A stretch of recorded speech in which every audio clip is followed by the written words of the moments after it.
자, 안녕들 하세요. 왜 이렇게 얌전히 앉아 계시나 모르겠네. 처음이라서 낯선가요? 전 처음이나 나중이나 똑같아요. 그냥 편하게 강의를 들으시면 되겠죠. 오늘 일주일째인가요? 그럼 각 과목들 다 배워보셨네? 어때요, 소감이? 해볼 만해요? 저 지금 질문하는 거 맞아요? 그래서 각 과목을 배우셨겠지만은 처음에 좀 낯설고 그럴 겁니다. 그리고 오늘은 이제 마지막으로 마지막 과목이죠. 오늘 과목 이름이 뭐죠? 예? 세법. 세법. 그런데 세법이다 그러면 굉장히 범위가 넓어요. 이걸 다 배우면은 세무사 시험 보러 가는 거고, 공인중개사는 그 세법 중에서 일부 부동산과 관련된 세법을 배워요. 그러니까 세법 중에서 부동산과 관련된 세법이니까 일단 범위가 적다. 그래서 출제되는 문항수도 적다. 16개. 그러나 가성비는 최고다. 다른 것들은 뭐예요? 해보시면 아시겠지만은 공부를 많이 해도 어려워. 근데 세법은 공부를 안 해서 어려워. 문항수가 적게 나온다니까 괜히 소홀하는 경우가 있죠. 그런데 요것만큼 효자 과목이 없습니다. 조금만 건드려지면은 고득점 과목이 되는 거니까. 그리고 우리끼리 하는 얘기지만 녹화가 되니까 우리끼리 아니구만요. 우리가 세법 문제는 외울 필요가 없어요. 문제의 힌트가 노골적으로 주어집니다. 그걸 찾는 연습을 1년간 하면 우리가 원하는 득점은 되죠. 그리고 저는 만점 강의는 안 합니다. 16개를 다 맞기 위해서 목표를 정해놓고 하면 스트레스 받아서 못 살아요. 시험 볼 때 제일로 중요한 게 스트레스입니다. 그러니까 우리 세법은 편하게 즐기면서 만점보다는 12개 이상만 맞자. 편하게. 그럼 스트레스 전혀 없어요. 그럼 12개 이상을 목표로 하고 하다 보면은 만점도 나올 수 있는 거죠. 이번 시험에서도 수강 후기가 이렇게 합격 후기가 올라와도 교수님 2개 틀렸어요. 크크크 이렇게 나와요. 저는 12개 맞았어요. 편하게 공부해서 고맙습니다. 이런 얘기들이 있습니다.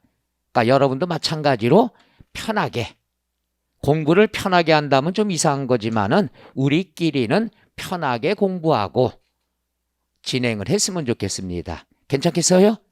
꼭 만점을 맞아야 되겠다. 그럼 큰일 납니다. 원형 탈모증 생겨요. 그래서 즐기면서 우리가 시작을 하도록 하죠. 일단 11월 달, 12월 달은 우리가 입문 과정입니다. 따라서 보충 자료 프린트는 없어요. 개강 때부터 그러면 정신없으니까. 그래서 1월 달부터는 그때 우리가 강의 때 그날 배운 것의 기출문제를 미리 설명을 해드릴까 해요. 그래서 그날 배운 내용에 관한 기출문제. 그러면 기출문제가 이 정도 수준에서 출제가 되는구나. 우리가 스스로 느낄 수가 있다는 얘기죠. 그래서 결론 얘기하면은 그냥 저 하는 대로 내비로 두시고 그냥 결석 없이 잘 나오시면 된다. 끝. 이렇게 정리하겠습니다. 자, 그럼 이제 출발을 한번 해볼까요? 마음에 가고 돼 있나요? 됐어요. 우리가 항상 저는 대답을 안 해도 저 혼자 물어보고 합니다. 혼자 잘 놀아요. 자, 제일 먼저 우리가 세법이다 그러면 세금과 관련된 법규를 얘기한다. 그럼 넓은 세법 중에서 우리가 배워야 될 건 부동산과 관련된 세법을 배우게 된다. 그럼 부동산과 관련된 세금은 또 얼마나 넓으냐? 넓지 않아요. 딱 5가지만 집중적으로 배우면 돼. 1년간 세금 5가지만 집중적으로 하면은 원하는 고득점이 된다는 얘기죠. 그러면 자, 부동산 관련된 세법 들어가기 전에 제가 하나 질문을 해드릴게요. 대답 안 해도 돼요? 우리가 부동산이라는 것은 순서가 있어요. 순서를 처음에 알아둬야 된다. 이 말은 뭐냐? 부동산이 나왔을 때 순서는 사고 팝니까? 팔고 삽니까? 이게 첫 번째 상식이에요. 자, 1번 사고 판다. 2번 팔고 산다. 그럼 여러분 몇 번? 1번. 오, 여기 대단하시네요. 사고 파는 게 원칙이에요. 그럼 팔고 산다는 분들도 많이 있어요.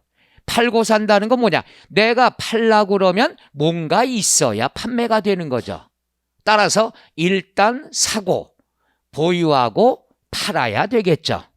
해서 첫 번째 하실 거는 순서가 있다. 사고, 파는 거다. 이거 알면은 첫 발 잘 디딘 거예요. 자, 그러면 사고 팔 때 어떤 세금들을 부과하느냐? 이건 상식선에서 여러분이 알고 있는 것들이에요. 자, 내가 아파트를 샀다. 아파트를 사면 세금 내야 되겠죠? 그 세금의 이름이 뭐죠? 그렇죠. 오, 잘하시네. 다 경력자셔? 자, 첫째는 부동산을 취득하면 내는 세금이 뭐냐? 취득세가 있더라. 그 다음에 두 번째, 내가 취득은 안 했지만 전세로 입주를 했다. 전세다 그러면 보증금을 내야 되겠죠.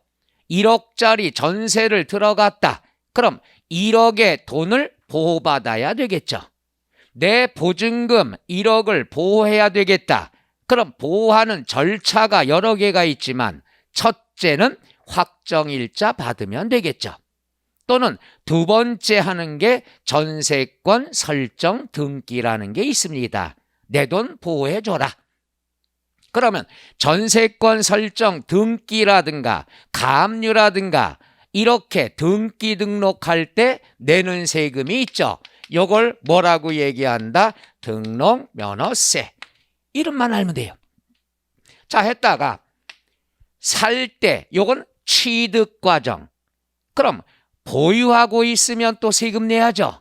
우리나라 세금이 이렇게 무서운 거예요. 사면은 산다고 세금 내고 보유하고 있다. 재산을 보유하고 있으면 내는 세금이 있죠. 그걸 뭐라고 얘기한다? 재산세라고 얘기하죠. 재산이 있어야 내는 세금. 그 다음 재산세 내는 사람 중에서 고가의 부동산을 갖고 있는 사람, 부동산 재벌이라고 그러죠.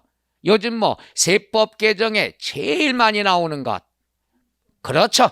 종부세 또는 종합부동산세가 있겠죠. 그러니까 요거는 취득 단계, 요거는 보유 단계. 야, 세금이 너무 많어. 나 팔아버릴래. 부동산을 팔면은 내는 세금 있죠. 어이구, 이거는 제일 관심이 많아요. 양도소득세가 있죠. 바로 요거야.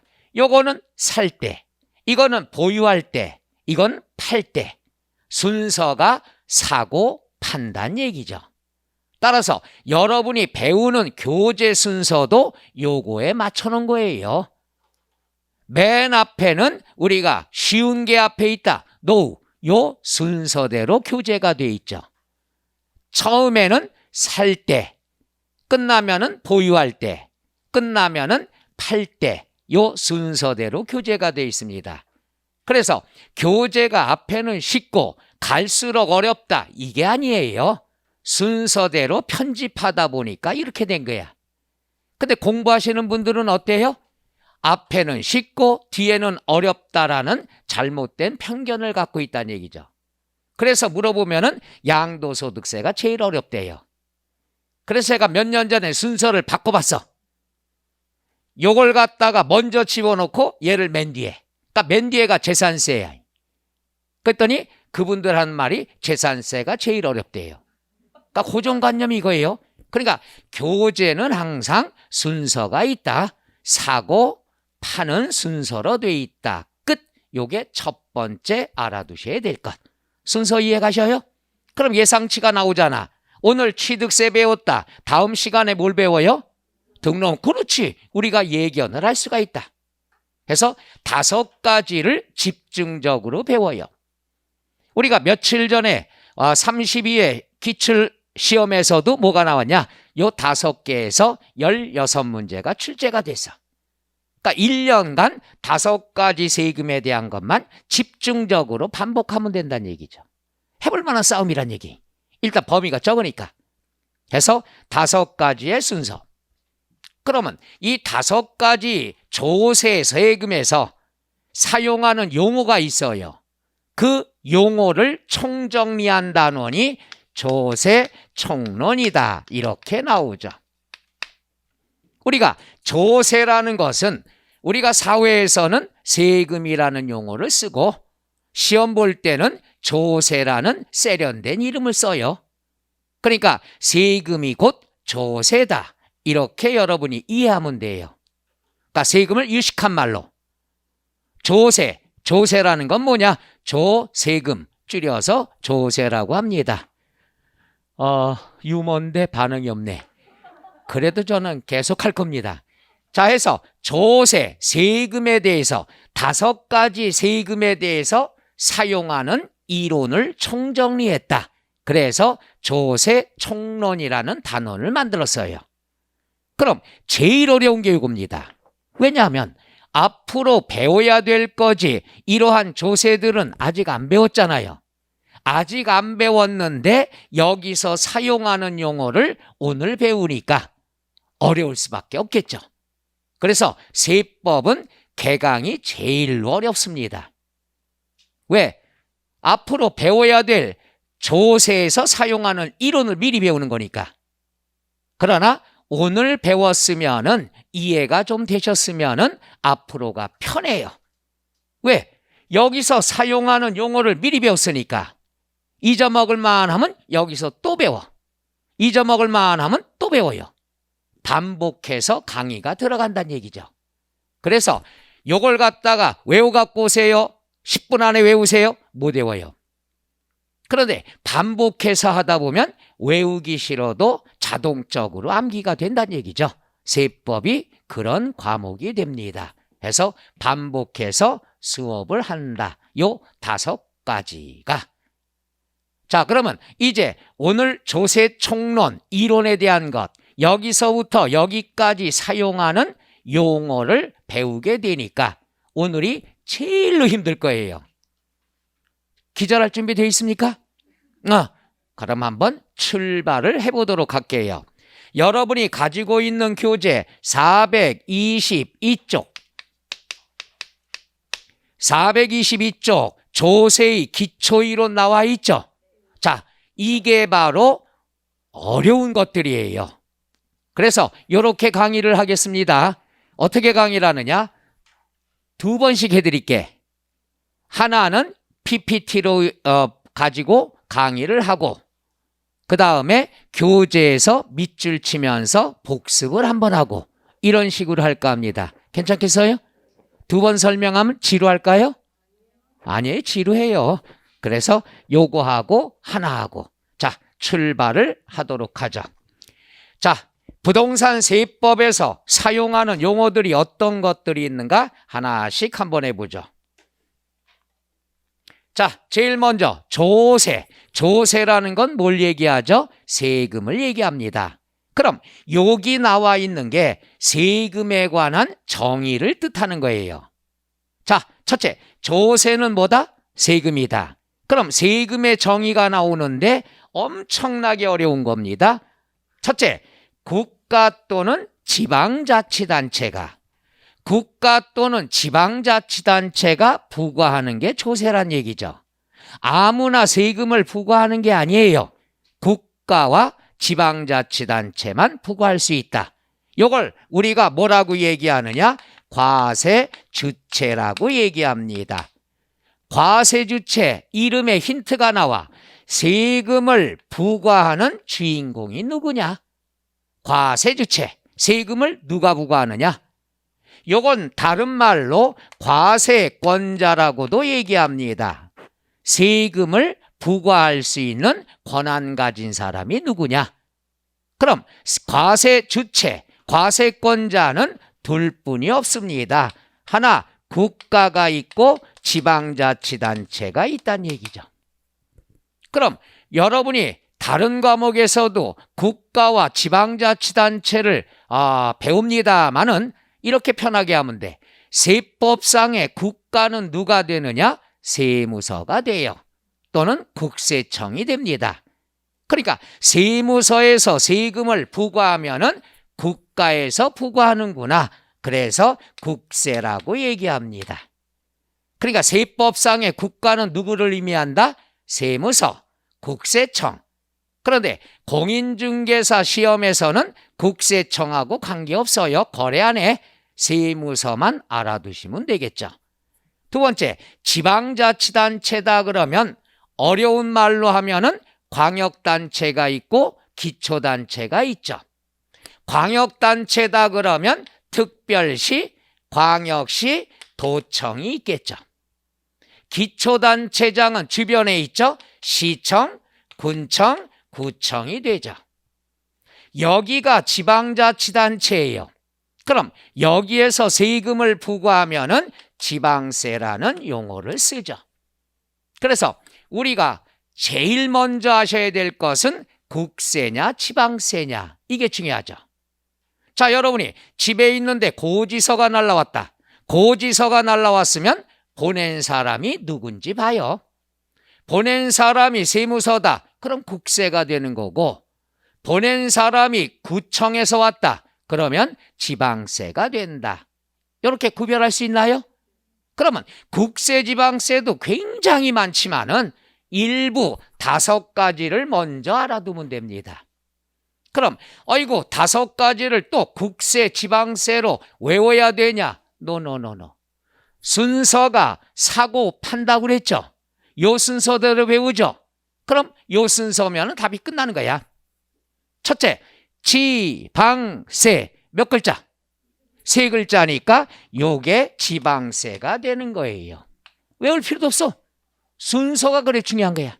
그 다음에 국세 몇 글자? 그러니까 2개가 국세가 되는 거죠. 5개만 공부하는데 이걸 갖다 국세가 뭐다, 지방세가 뭐다 외울 필요 없어. 순서가 사고 파는 거다. 그럼 뭐부터 배운다? 지방세 3개. 끝나면은 국세 2개. 끝! 이러면 되는 거예요. 국세, 지방세 이해 가시겠어요? 지방세 3개, 국세 2개가 되겠죠. 이걸 여러분들이 꼭 알아두셔야 됩니다. 그럼 이제 이해는 가십니까? 그러면 바로 며칠 전에 32회 기출문제를 풀어보는 거예요. 저는요, 개강이라고 해서 쉬운 것만 안 나갑니다. 왜? 시험 위주로 개강 때부터 해요. 그럼 어려워서 어떡합니까? 괜찮아요. 어차피 잊어먹을 거. 그러니까 나올 만한 거 위주, 실전 위주로 개강 때부터 시작하죠. 개강이니까 쉬운 것만 사탕발림을 하고 가면 갈수록 어려워서 가출하게 만들고 안 돼요. 처음부터 실전처럼 하자 이거죠. 자, 그럼 기출문제를 하는데 세법에서 나온 게 아니고 학개론에서 나왔습니다. 학개론에서 세법에 관한 게 한 문제 정도 나옵니다. 이게 서비스야. 세법은 세법대로 맞고 학개론 한 문제 맞고. 그럼 문제 한번 여기다 써볼까요? 문제가 뭐냐? 다음 설명 중 틀린 것은, 이게 문제예요. 부동산 학개론에서 기출문제입니다. 며칠 전에. 그럼 틀린 것은 하고 문제가 뭐가 나왔느냐? 5번에 재산세와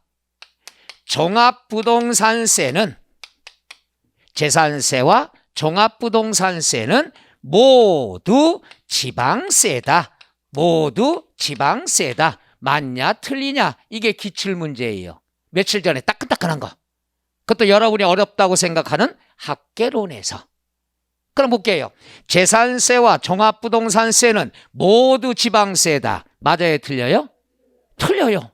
뭐가 틀렸을까? 그렇죠. 재산세는 맞지만 종부세가 틀렸죠. 그래서 답은 몇 번이 된다? 5번. 그러니까 우리가 금방 여기서 잠깐 배우고 기출문제 풀었더니 한 문제 맞았단 말이에요. 해볼 만한 거예요. 그래서 제일 먼저 하셔야 될 것은 국세냐 지방세냐 무조건 기본적으로 알아둬야 돼요. 왜? 이번에 학개론에서 나왔으면 다음에는 세법에서 나올 수도 있기 때문에. 자, 그래서 국세다 그러면 두 가지 종합부동산세와 양도소득세. 물론 소득세나 종합소득세나 양도소득세나 똑같은 내용입니다. 똑같이 소득세예요. 그 다음에 뭐가 있느냐? 두 가지 국세에 대해서 신경을 쓰면 됩니다. 그 다음에 이제 한 가지 정도만 더 알아두면 되는 게 친해져야 될 것, 농어촌 특별세. 아이고, 농어촌 특별세도 국세라는 거 외워야 됩니까? No. 농어촌이 나왔어. 그럼 농촌과 어촌은 어디에서 관리를 해줘야 돼? 국가가 관리해야 돼. 국가가 관리해야 되니까 뭐가 된다? 국세다. 끝. 이렇게 하시면 되죠. 오늘 오셔서 농어촌 특별세다. 농어촌은 국가가 관리하니까 국세가 되더라. 끝. 이렇게만 알고 가시면 돼. 그 다음에 지방세 세 가지가 있는데 취득세, 등록면허세, 재산세 세 가지 지방세. 여기에다가 몇 개가 더 나옵니다마는 얘도 공부할 거 없어. 큰일 났네요. 개강 처음부터 공부하지 말라 그러면 안 되는데 꽤 생겨서. 그럼 요 말고도 뭐가 있냐?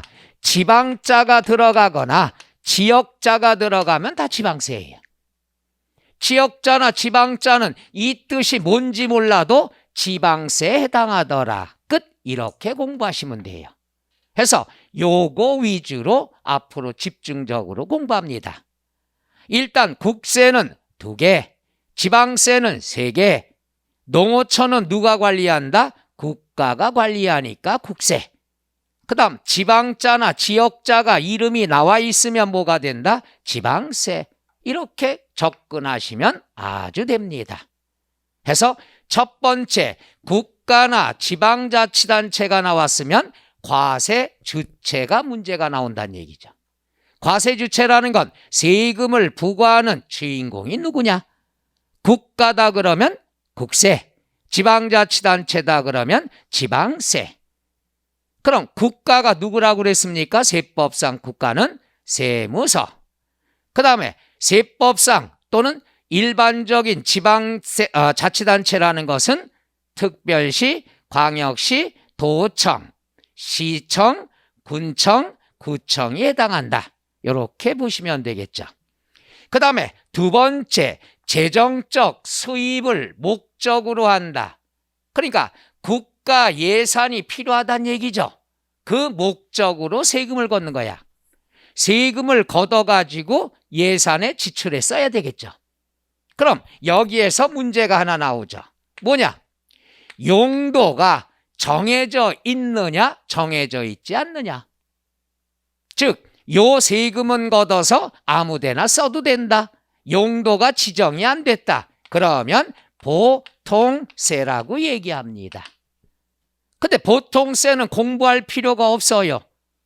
우리가 보통세는 우리가 배우는 게 다 뭐가 된다? 보통세예요. 그럼 세법은 여러 개가 해당이 되는 건 출제가 안 돼요. 튀는 것만 나옵니다. 따라서 보통세라는 것은 우리가 정의를 내려보면은 일반 경비에 충당할 목적이다. 이렇게 나오죠. 일반 경비 용도가 정해져 있지 않아. 그냥 필요한 데서 갖다 쓰면 돼. 그 다음에 충당이란 말이 세법에서 여러 번 나옵니다. 충당의 뜻은 오늘 알고 가죠. 충당이 뭐죠? 충당? 됐어요. 안 할 줄 알았어. 자, 여러분이 명절 때 보면 식구들이 모여가지고 고스톱을 칩니다. 이 눈빛들은 왜 그래요? 나만 나쁜 사람 만들어? 우리 집만 하나? 그럼 고스톱을 치는데 내가 졌어. 돈을 줘야 되는데 돈이 없어. 외상. 다음번에 내가 이겼어요. 내가 이겼으면은 내가 갚아야 될 사람 있잖아요. 그 사람한테 뭐라고 얘기하죠? 왜 이래 아마추어같이 집에서 잘하시면서 뭐라고 그래요? 그렇지. 아까 내가 외상값 있는데 이번에 내가 이겼으니까 하면서 뭐라고 그래요? 그렇죠. 점잖은 표현하려고 하면 돼. 부동산을 하시려면 센 거 나야죠. 퉁. 이게 바로 퉁이라는 건 메꾼다는 뜻이에요. 이게 바로 충당이라는 뜻이에요. 그래서 쓰는 건 충당이라고 쓰고 읽을 때는 퉁 또는 메꾼다 이거예요.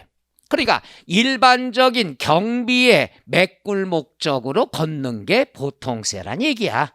용도가 정해져 있지 않아요. 그 다음에 이제 목적세가 몇 개가 없는데 5개가 있습니다. 목적세는 시험 볼 때까지 추가가 없어. 오늘 배우는 5개가 끝까지 가는 거예요.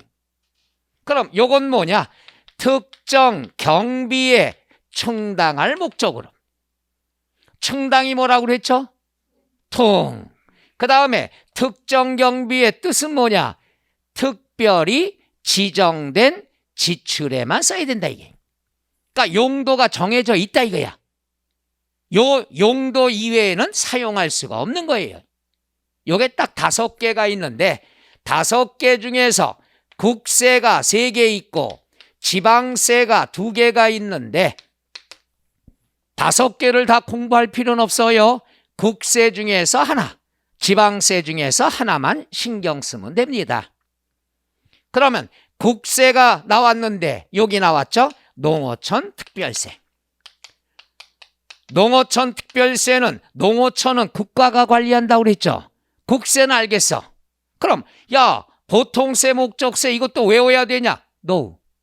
목적세라는 것은 이름 자체에 용도가 정해져 있어요. 그러니까 외울 필요 없이 이게 시험에 나오면 이게 힌트야. 목적이 이름에 나와 있어요. 그럼 농어촌 특별세는 목적세다. 그럼 농어촌 특별세는 걷어가지고 어디에만 써야 돼요? 오, 대단하시네. 작년에 시험 보셨나? 그래요. 농어촌에 써야 되는 거야. 이름에 나오잖아. 그러니까 목적세예요. 하나 볼까요? 취득세는 보통세예요. 이거 배우는 건 다 보통세야. 그럼 이름을 갖고 한번 해보죠. 취득세는 걷어가지고 취득에만 쓴다. 말 돼야 안 돼요? 표정이 그럴듯한데 그래요? 재산세 걷어가지고 재산에만 쓴다. 앞뒤가 안 맞죠? 그런데 목적세는 이름 자체에 용도가 있다는 얘기죠. 또 하나 해볼까요? 또가 뭐냐? 교육세가 있어요. 질문. 교육세 걷어서 어디다 써요? 오, 대단해요. 제가 강의를 잘하는 건가? 그 다음에 교통, 에너지, 환경세가 있어요. 걷어가지고 교통시설, 에너지시설, 환경시설에만 써야 되는 거예요. 국세는 3개가 있습니다만은 얘와 얘는 신경 쓸 필요 없어요. 얘만 신경 쓰면 된다는 얘기죠. 그러니까 농어촌 특별세, 농어촌은 국가가 관리해야 된다. 국세. 그리고 걷어서 어디에만 써야 된다? 농어촌 시설, 기반확충에 쓰면 되겠죠. 얘만 하시면 끝. 그 다음에 지방세는 뭐냐? 지방교육세가 있어.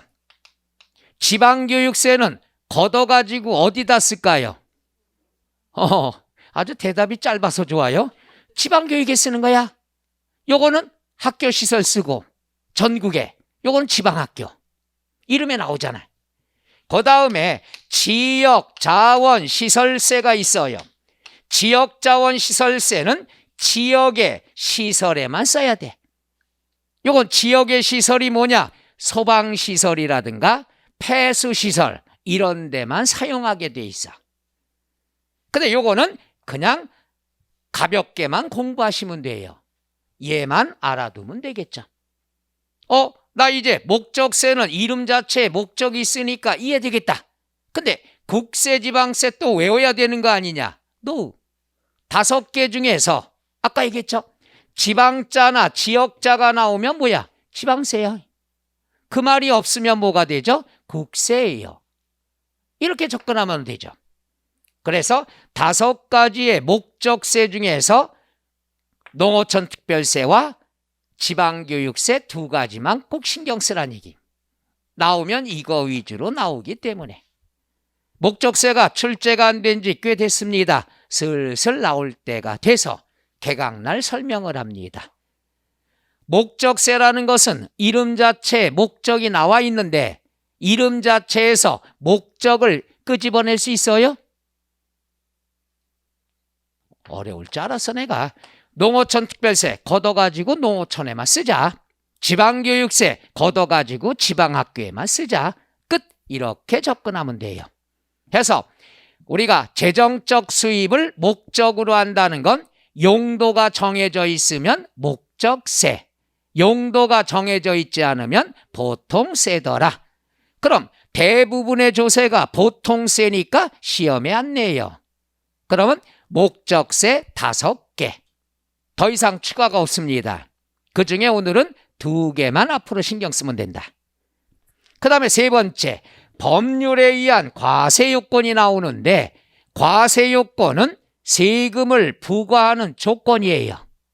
그럼 세금을 부과할 때는 세무공무원의 감정이 섞이면 안 돼. 굉장히 미인이십니다.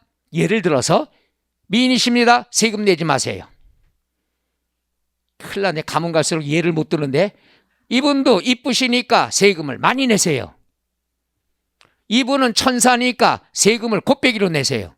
이렇게 부과할 수 있다 없다? 없다. 모든 세금을 부과할 때는 법률에 의해서 법률의 근거에서 과세를 해야 된다. 그래서 배우는 게 세법이 되는 거죠. 법률에 의한 걸로. 그래서 이걸 어려운 말로 조세 법률주의다 이렇게 얘기해요. 그러니까 세금을 부과할 때는 개인 감정이 섞이면 안 되고 법률을 근거로 해서 과세가 돼야 된다. 조세 법률주의. 얘가 출제 안 된 지는 20년이 넘었어요. 앞으로 20년 동안 안 나올 거야. 오늘이니까 설명을 한번 해드리는 거지. 그 다음에 이제 과세 요건이 나오는데 이게 제일로 중요한 심장이에요. 이거는 이번 시험에 틀림없이 나와요. 올해도 나왔고 내년도 나왔고 내후년도 나올 거예요. 그래서 내년에 꼭 여러분이 고득점하고 싶으면 요거 신경 써서 봐야 됩니다. 과세 요건. 세금을 부과하는 조건이 뭐가 있느냐. 이건 틀림없이 나옵니다. 요거 지워도 되나요? 자, 그러면 과세 요건이다 그랬으면은 어떤 것들이 있나? 세금을 부과하는 조건이 뭐냐 이거죠. 그럼 세금을 부과하는 조건은 4개가 있어요. 첫째는 뭐가 있느냐? 첫째는 과세 대상. 과세 대상, 세금을 부과하는 물건은 뭐가 있느냐 이거예요. 물건. 자, 예를 들어서 취득세다 그러면 살 때 내는 세금이죠. 그럼 모든 물건은 취득세 내는 게 아니란 얘기야. 어떤 걸 사왔을 때 취득세 내느냐. 자, 칠판이 있습니다. 칠판 사면 취득세 내요 안 내요? 안 내는 거예요. 그게 시험범위예요. 박스가 나와가지고 여러 개 나열하고 취득세 과세 대상은 몇 개인가 이거예요. 책상을 산다, 냉장고를 산다, 취득세 내요 안 내요? 안 내요. 아파트 산다, 취득세 내요 안 내요? 이건 잘하네. 사셔본 경험? 그럼 하나 물어볼게. 자동차 사면 취득세 내요 안 내요? 겁먹었잖아요 금방. 아파트는 대답이 금방 나왔는데 취득세를 냅니다. 그러니까 아까 아파트를 취득하면 취득세 낸다. 이거는 뭐예요? 배운 적이 없어. 근데 여러분이 실무에서 실제로 사봤기 때문에 아는 거죠. 세법은 이렇게 상식적으로 접근하는 게. 그래서 자동차같이 취득을 하면 취득세 내야 되는 물건이 뭐가 있느냐? 과세 대상이라 얘기합니다. 그 다음 두 번째, 어떤 사람이 내야 되느냐? 납세 의무자. 납세 의무자가 뭐냐? 세금을 납부할 의무를 가진 사람이 누구냐? 사람을 얘기합니다. 그러면 요걸 가지고 앞으로 5개를 집중적으로 배우니까 한번 질문 한번 해볼게요. 자, 취득세 누가 납세 의무가 있을까요? 취득하는 사람? 이건 공부식이고 우리끼리는 험한 말 좀 쓰겠습니다. 사는 놈? 사는 놈이 납세 의무자야. 쉽게 보자니까요. 그 다음에 등록면허세 납세 의무자는 누가 됩니까? 취득하는 놈? 취득하는 놈은 이미 지나갔어. 얘는 등록하는 놈. 그 다음에 여기 시험에 힌트가 준다고 그랬잖아. 요건 사는 놈, 요거는 등록하는 놈. 재산세는 누가 낼까요? 재산을 보유. 그렇게 점잖은 말 쓰지 말라니까 가진 놈. 그렇잖아요. 재산을 가지고 있어야지. 남의 재산을 내가 세금 낼 필요는 없잖아. 가진 놈. 그럼 종합부동산세는 납세 의무자가 누가 될까? 에? 그래. 이제 슬슬 대화가 되네. 많이 가진 놈. 많이 가진 놈. 그래서 재산세는 재산 가진 놈. 그 중에서도 많이 가진 놈은 2차적으로 종부세도 낸다는 얘기죠. 그 다음에 양도소득세 누가 내야 돼요? 파는 놈. 와, 하나를 가리켜주니까 열을 하네. 이게 납세 의무자예요. 이걸 우리가 세법상으로 우리가 양도소득세는 파는 놈, 파는 놈을 양도인이다 이렇게 표현하는 거죠. 그럼 여기에서 사고 파는 건 똑같아. 사는 사람, 양수인은 취득세 내고 매매가 됐을 때 양도인은 양도소득세 낸다는 얘기죠. 바로 그게 납세 의무자. 세금을 납부할 의무를 가진 사람이 누구냐? 사는 놈, 등록하는 놈, 가진 놈, 많이 가진 놈, 파는 놈. 표정이. 그러면 여자가 팔았을 때 뭐라고 그러냐? 이건 설명을 못해. 그냥 놈 하면 끝나는 거죠.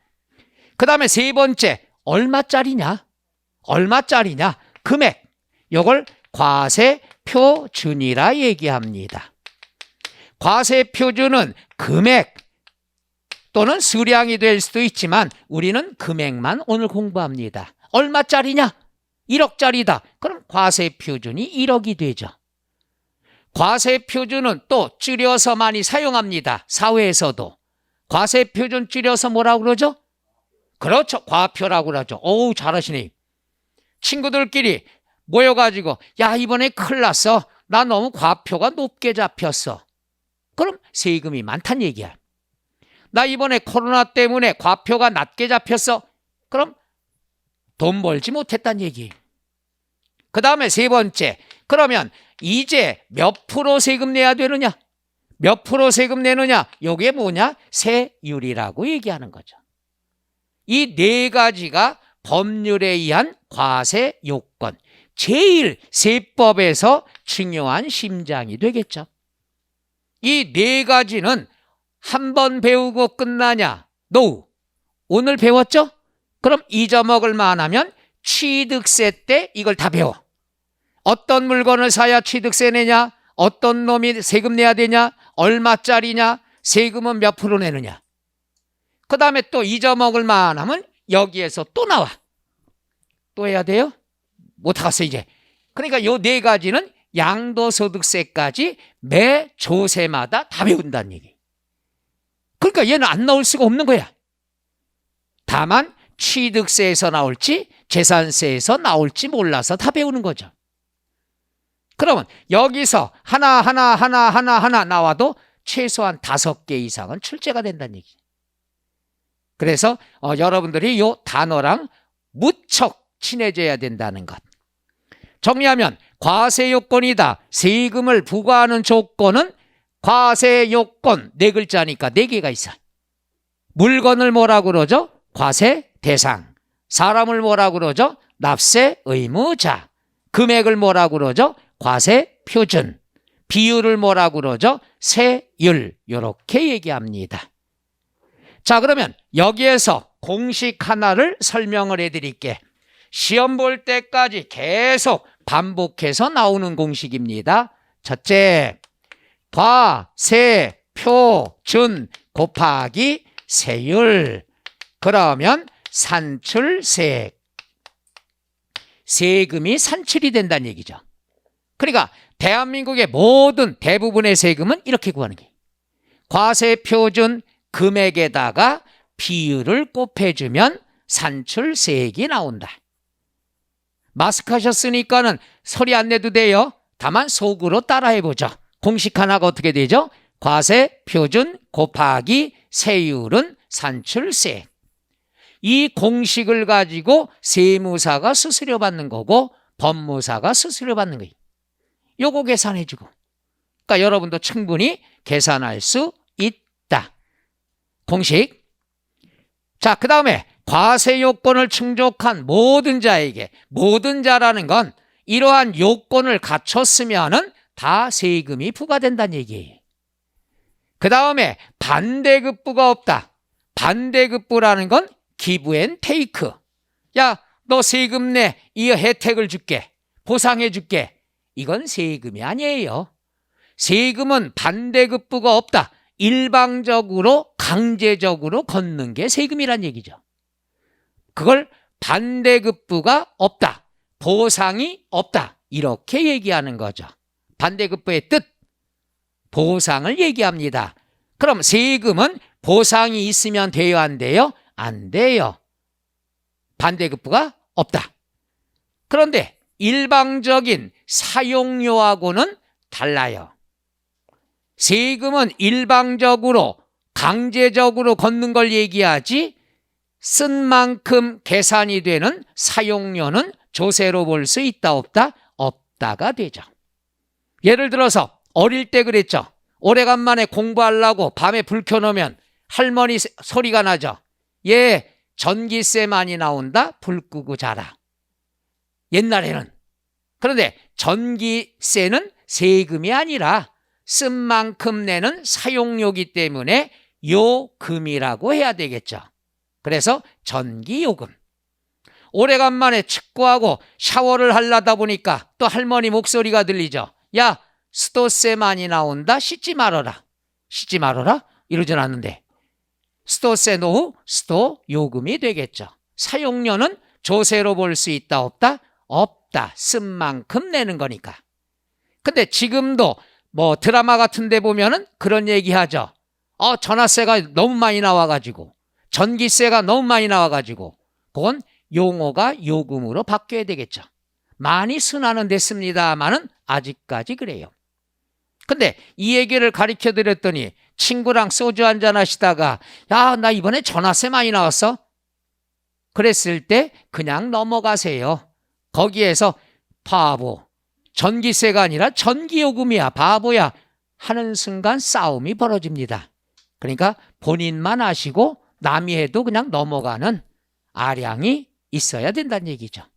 해서 반대급부 없다. 그 다음에 강제적으로 거두어들이는 요놈이죠. 마지막 중요한 것, 금전 납부가 된다는 것. 그럼 금전 납부다, 금전급부다, 이 말은 무슨 말이냐? 그러면 세금은 항상 원칙이 있어요. 원칙, 뭘로 내야 되죠? 금전으로 납부해야 된다. 금전 납부, 금전 급부. 그럼 여러분들은 세금은 다 돈으로 내는 거 알아요, 몰라요? 여러분이 알고 있으니까 시험에 안 나오는 거예요. 그럼 뭐가 나오냐? 예외로 물건으로 납부하는 경우도 있더라. 그러니까 돈으로 납는 게 원칙인데 예외로 물건으로 납부하는 경우도 있더라. 튀니까 얘가 시험에 나오는 거예요. 그럼 물건 납부는 줄여서 물납이라는 용어를 씁니다. 뭐라고 그래요? 물납. 그러면 세금은 돈으로 내는데 너만 예외로 물건으로 세금을 거둘 수 있다. 이유가 뭘까 생각해봐요. 왜 딴 사람은 돈으로 내는데 이 사람은 물건을 인정해 주냐는 얘기야. 이유 생각하면 딱 하나야. 세금의 금액이 크니까. 현금을 마련할 시간적 여유도 없고 하니까 야, 그냥 물건으로 내. 일단 원칙이 아니면은 금액이 큰 거야, 세금이. 그러니까 돈을 동원할 여력이 없을 경우에는 그냥 물건으로 받습니다. 이게 물납. 그럼 예전에는 5개 조세 중에서 3개가 물납제도가 있었어. 하다 보니까 예산을 집행을 해야 되는데 돈이 있어야 되는데 물건으로 세금 받으니까 이걸 돈으로 만들려면 수수료가 또 들어간다는 얘기. 그래서 야, 이제 물건 납부하는 건 3개 중에서 2개를 없앴어요. 그럼 하나만 남아. 하나만 남은 게 뭐냐? 바로 재산세가 되는 거죠. 혼자 튀니까 시험에 나오는 게. 다른 건 다 돈으로 내야 돼. 근데 재산세는 돈으로 내도 되고 물건으로 내도 되죠. 그래서 첫째는 재산세만 물납제도가 있더라. 이렇게 혼자 튀는 것들이 시험에 나온다는 얘기죠. 그 다음에 그러면 야, 이걸 악용할 수가 있겠죠. 야, 세금이 5만 원 나왔는데 안 팔리는 땅으로 세금을 냈어. 그리고 거스름돈 줘. 악용할 수가 있겠죠. 따라서 조건을 주어졌어요. 야, 물건으로 납부할 때는 금액이 커야 돼. 그럼 그 금액은 1,000만 원 초과해야 물납제도가 된다. 자, 얼마? 재산세가 재산이 1,000만 원이 아니라 세금이 1,000만 원이야. 그러면 여기서 중요한 게 요거예요. 시험 문제. 초과. 1,000만 원 초과 미만, 이상, 이하. 이게 시험에 엄청 자주 나옵니다. 자, 1,000만 원 초과다. 초과다 그러면 요 금액이 포함됐어, 제외됐어? 여기서 슬슬 포함 제외가 막 나오죠. 이게 시험 범위. 기출문제가. 초과다 그러면 이 금액은 제외가 된 거야. 즉 1,000만 원까지는 물납이 없어. 1,000만 원 넘어야지만 물납이 있다는 얘기야. 근데 여러분들이 요걸 갖다가 간단히 생각하면 실수를 해. 왜? 1,000만 원인 경우. 이게 단골 메뉴야. 1,000만 원인 경우 하고 뒤에가 나와요. 딱 1,000만 원이면은 뒤에 물납할 수 있다 없다. 이게 시험 범위. 그럼 딱 1,000만 원이면 물납할 수 있다 없다? 에이? 그렇죠. 물납 없어. 1,000만 원까지는 물납이 없는 거야. 제가요 제일로 불안한 문제가 이런 문제예요. 이런 문제. 실수들 굉장히 많이 해. 왜? 재밌는 건요. 시험에서 숫자가 나오면 숫자만 눈에 보여. 그래서 실수를 많이 합니다. 그래서 1,000만 원, 1,000만 원 이거 많이 배웠어. 뒤엔 보지도 않고 물납을 내 마음으로는 결정이 됐어 하는 거예요. 1,000만 원이면 물납이 인정된다. 나도 모르게 상상한 거예요. 그래서 나 잘했어. 이게 정답이야. 날 공인중개사라 불러다오. 근데 발표 날 전원이 꺼져 있습니다. 이렇게 나오는 거지. 바로 이런 실수야. 이런 거. 그러니까 세법은요. 세무사 시험처럼 심오한 게 나오는 게 아니야. 이런 착각을 유도하는 게 나온다는 얘기죠. 그 다음에 세 번째. 그럼 물건이다 그러면 냉장고로 낼 수도 있냐? 아니란 얘기죠. 반드시 부동산만 물납을 받아줘요. 부동산만. 무엇만 받아줘요? 부동산. 그런데 부동산 중에 시험에 나오는 게 요거예요. 뭐냐면은 관할 구역 안에 있는 부동산만 됩니다. 그럼 여기서 관할 구역이라는 것이 무엇을 뜻하는가는 우리가 10분간 쉬었다 할까요?